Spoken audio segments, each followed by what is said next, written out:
Hello everyone, welcome our YouTube channel crack courses tutorials. आज बात करने वाले हैं थर्ड क्वेश्चन के बारे में। प्रीवियस वीडियो में हमने इन दोनों को क्वेश्चन को सॉल्व कर दिया अलग अलग वीडियो में। आप चाहो तो चैनल पर जाकर देख सकते हैं।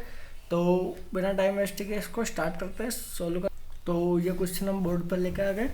अब इस प्रकार के क्वेश्चन में आपको फैक्टरिंग करना पड़ता है। ठीक है, फैक्टर निकालते हैं इसका। तो हम पहले इन दोनों का मल्टीप्लाई करेंगे, फिर ये वाली वैल्यूज़ को लाने के लिए हमें इसको सोल्व करना पड़ेगा। ठीक, तो हमारे पास यहाँ पर ये क्वेश्चन है। ठीक है, तो सबसे पहले आपको पता है यहाँ पर एक्स स्क्वायर के बाद एक्स होना चाहिए। तो हम इन दोनों को स्विच करेंगे। तो हमारे पास सबसे पहले इस क्वेश्चन को सही करेंगे तो ये हो जाएगा एक्स स्क्वायर माइनस 7x, ठीक है, -3। ठीक है, देखो तो ये हमने इनको इन दोनों की पोजीशन को रीअरेंज कर लिया। तो ये हमारे पास इक्वेशन बन गई है पॉलिनोमियल्स की, क्वाड्रेटिक की। ठीक है, तो अब इन दोनों का मल्टीप्लाई करेंगे, 18 होगा। ठीक है, फिर 18 को हम कुछ इस प्रकार से स्प्लिट करेंगे ताकि ये 7 आ जाए। ठीक है, तो हम यहाँ पर 6x² लिख सकते हैं, -9x लिख सकते हैं, +2x लिख सकते हैं। ठीक है, तो यहाँ पर 7x हो जाएगा और इन दोनों का मल्टीप्लाई करेंगे तो 18 आ जाएगा इन दोनों का, जो कि टोटल मल्टीप्लाई का सम था प्रोडक्ट का। ठीक है, और बाकी इसको वैसे लिख देंगे। तो ये हमने स्प्लिट और फैक्टरिंग मेथड को यूज़ करके इसको सोल्व करा है। अब इन दोनों में से हम 3x कॉमन ले सकते हैं। तो मैंने 3x को कॉमन ले लिया है। अंदर क्या बचा है, 2x बचा है और यहाँ पर बचा है -3। ठीक है, और यहाँ से हम ले लेंगे 1 को +1 को कॉमन। ठीक है, मतलब कोई भी नहीं लिया तो बाकी सब चीज़ सेम आ जाएगी और ये 0 के इक्वल टू। ठीक है, अब आगे हम करेंगे इसको सोल्व। तो ये दोनों सेम है तो इनमें से हम हमेशा एक फैक्टर लेते हैं। तो यहाँ पर ले लेंगे 2x - 3 एंड ये ले लेंगे 3x + 1, 3x + 1। ठीक है, ये हमारे पास इक्वल टू 0। अब इन दोनों को अलग अलग सोल्व करेंगे। तो यहाँ पर ये आ जाएगा 2x - 3 = 0 हो जाएगा।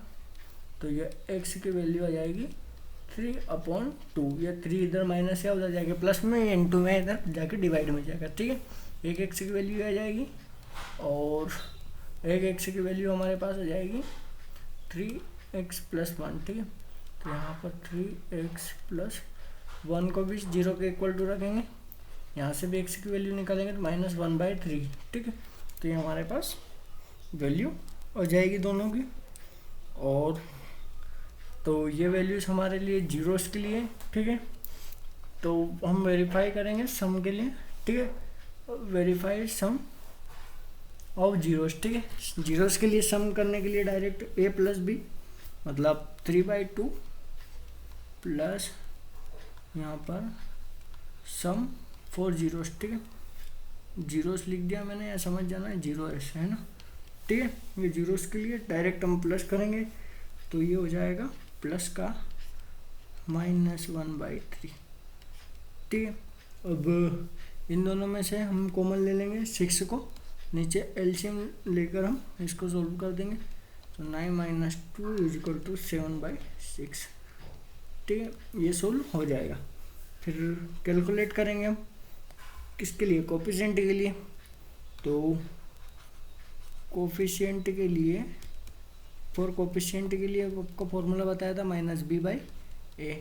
तो -b की वैल्यू क्या थी हमारे पास, -7। ठीक है, तो -7, तो यहाँ पर हम लिख देंगे -7/6 = 7/6। ठीक है, ये दोनों वेरीफाई हो चुके हैं कि जीरोस के लिए और कोफिशिएंट के लिए दोनों का रिलेशन वेरीफाई हो चुका है। और हम करेंगे प्रोडक्ट के लिए। ठीक है, प्रोडक्ट करेंगे तो प्रोडक्ट ऑफ जीरोस ठीक है, ये थोड़ा कर्सिव में तो आप समझ जाना। प्रोडक्ट ऑफ जीरोस, अब प्रोडक्ट क्या है हमारे पास, इन दोनों का प्रोडक्ट करेंगे हम, तो इन दोनों का प्रोडक्ट करते हैं तो डायरेक्ट आ जाएगा ये 3/2, ठीक है ना। यहाँ से ये कुछ भी नहीं है, आप इधर इसको माइनस मत समझ लेना, 3/2 है ना, मल्टीप्लाई बाय -1/3, ठीक है। तो ये टोटल वैल्यू हो जाएगी -3/6, तो ये वैल्यू कैंसिल हो जाएगी, तो ये हो जाएगा -1/2, ठीक है, इसकी वैल्यू हो जाएगी -1/2, ठीक। अब इसको हम कैलकुलेट करेंगे, कैलकुलेट ये टी नहीं है ना, ये calculate of coefficient for coefficient, ठीक। कोफिशिएंट के लिए सेम चीज़ करेंगे, तो कोफिशिएंट है, तो कोफिशिएंट के लिए आपको फॉर्मूला पता है C/A, तो C की वैल्यू हमारे पास 3 थी माइनस के, है ना, और A की वैल्यू हमारे पास थी -6, ठीक है, मतलब -6 नहीं थी, +6, ठीक है। तो मैं यहाँ पर 6 लिख देंगे, तो ये कैंसिल आउट करेंगे तो ये हो जाएगा -1/2, ठीक है। तो ये दोनों भी वेरीफाई हो चुके हैं, तो ये क्वेश्चन हमारा सोल्व हो चुका है। इसको रिकॉल कर लेते हैं फटाफट। हमने क्या करा, इसका पहले स्प्लिट करा, इसको इन दोनों का मल्टीप्लाई करा, पहले तो इसको रीअरेंज करा, ठीक है। इस वाले क्वेश्चन को हमने रीअरेंज करा, इन दोनों को, इसको और इसको इधर लेके आए और इसको इधर लेके आए, ठीक है, क्योंकि ये क्वाड्रेटिक इक्वेशन के फॉर्म में लेके आए ये वाला। फिर उसके बाद हमने स्प्लिट करा, इन दोनों का मल्टीप्लाई करने के बाद जो भी वैल्यू आई 18 को 9 × 2 करेंगे तो 18 हो जाएगा, और इन दोनों को माइनस करेंगे तो -7x भी आ जाएगा, ठीक है। इस प्रकार से स्प्लिट करते जाएंगे। फिर इनमें से 3x को कॉमन ले लिया है, फिर इस यहाँ से 1 कॉमन ले लिया है, फिर दोनों x की वैल्यूज़ निकाल ली। x की वैल्यूज़ निकालने के बाद हमने सम करा, सम ऑफ 4 जीरोस, ठीक है। जीरोस के लिए सम निकाला तो डायरेक्ट दोनों को ऐड कर दिया, ठीक है। दोनों को ऐड करा तो वैल्यूज आएगी हमारे पास 7/6, ठीक है। और फिर कोफिशिएंट के लिए फॉर्मूला हमने बताया था क्वाड्रेटिक इक्वेशन का -b/a, तो इसमें पुट करी वैल्यू b की वैल्यू हमारे पास ये थी -3, ठीक है, बाई a मतलब ये 6 की वैल्यू, तो हमने यहाँ से पुट करते गए, ठीक है, -b/a तो -7/6, ठीक है। तो यहाँ से वैल्यूज ली, तो ये a की वैल्यू, ये b की वैल्यू और ये c की वैल्यू, ठीक है। तो आप यहाँ पर लिख भी सकते हो, आपको पहले निकाल लो तो आपको अच्छा भी रहेगा। a की वैल्यू ये वाली रहती है, b की वैल्यू जो -b साइन भी आता है उसका, तो b की वैल्यू -7 और c की वैल्यू -3, ठीक है, -3। तो ये हमने इक्वेशन में पुट करी और इससे निकाल लिया, दोनों सेम आए मतलब वेरीफाई हो चुका है। अगर सेम नहीं आते दोनों तो मतलब हमारे क्वेश्चन में गड़बड़ी है, ठीक है, क्योंकि हमें तो प्रूव करना है। और उसके बाद इन दोनों का प्रोडक्ट करा डायरेक्ट, जो x की वैल्यूज़ निकाली थी, तो -1/2 हमारे पास आया था। फिर कैलकुलेट फॉर कोफिशिएंट के लिए निकाला तो C/A, तो c की वैल्यू आपको पता है क्या थी, -3, ठीक है, -3, और a की वैल्यू 6 थी, तो ये कैंसिल हुआ तो -1/2, तो ये -1/2 हमारे पास आंसर आ चुका है, ठीक।